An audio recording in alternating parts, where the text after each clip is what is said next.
ছেলের জন্য করে নিলাম আলু ভাজা, বাটার আলু ভাজা, একটা ভাতের মধ্যে ডিম সিদ্ধ দিয়েছিলাম, সেটা দিয়েও ভাত খেয়ে স্কুলে যাবে। টিফিনে করে দিলাম ডিম টোস্ট পাউরুটি।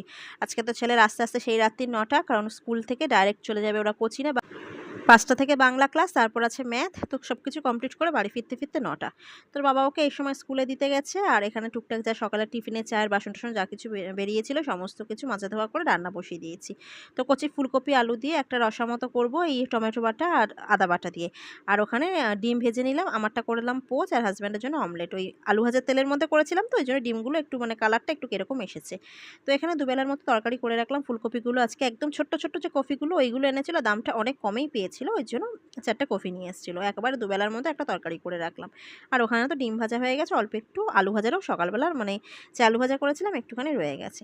তো রান্নাবান্নার পর তারপর দুজনের একটু কিছু কাজ ছিল, সেই কাজগুলোই সব কমপ্লিট করে নিলাম।